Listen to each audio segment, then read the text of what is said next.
السلام علیکم ورحمۃ اللہ وبرکاتہ۔ دوستو میں ہوں محمد مقصود قاسمی اور آپ دیکھ رہے ہیں باغ مدینہ یوٹیوب چینل۔ دوستو سعودی عرب میں ہیلووین پارٹی ابھی منائی گئی ہے اور یہ کافی افسوسناک ہے سارے مسلمانوں کے لیے۔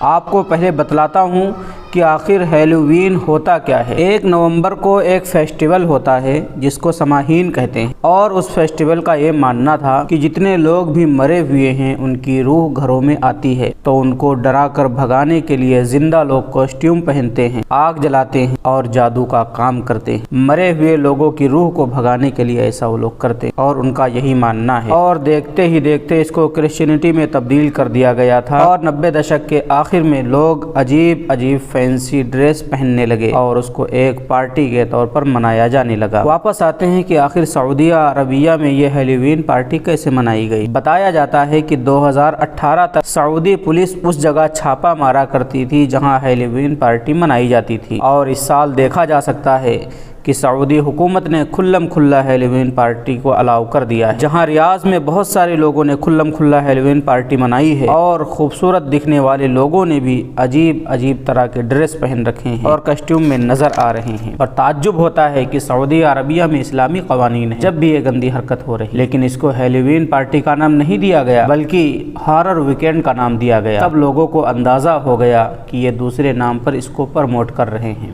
ایک یوزر ہے ٹویٹر کے اوپر موسیٰ المغربی، انہوں نے لکھا کہ عرب میں ہیلووین کا پہلا جشن۔ سعودی کے GEA نے ہارر ویکینڈ کے نام سے ایک تقریب کا اہتمام کیا، اور اس دوران عید میلاد النبی منانے پر تاحال پابندی ہے۔ جشن عید میلاد النبی منانے پر وہاں پابندی ہے۔ ایک ایسے ملک کا تصور کریں جو نبی کی یاد منانے سے منع کرتا ہے، یعنی جشن عید میلاد النبی سے تو منع کرتا ہے کیونکہ یہ ہیلووین منانے سے زیادہ برا ہے ان کے نزدیک۔ بس اللہ رحم کرے، جب سے وہاں کے پرنس محمد بن سلمان بنے ہیں، آپ لوگوں نے دیکھا ہوگا کہ طرح طرح کے بدلاؤ وہاں کیے ہیں، بہت ساری چیزوں کو تبدیل کر ڈالا ہے۔ خیر، ہم اللہ سے یہی دعا کریں گے کہ اللہ تبارک و تعالی ان کو ہدایت نصیب فرمائے اور دین کی صحیح سمجھ عطا فرمائے۔ دوستو، آپ کی اس متعلق کیا رائے ہے ہمیں کمنٹ کر کے ضرور بتلائیں، اور پہلی بار چینل کے اوپر آ رہے ہیں تو چینل کو بھی سبسکرائب کر لیں۔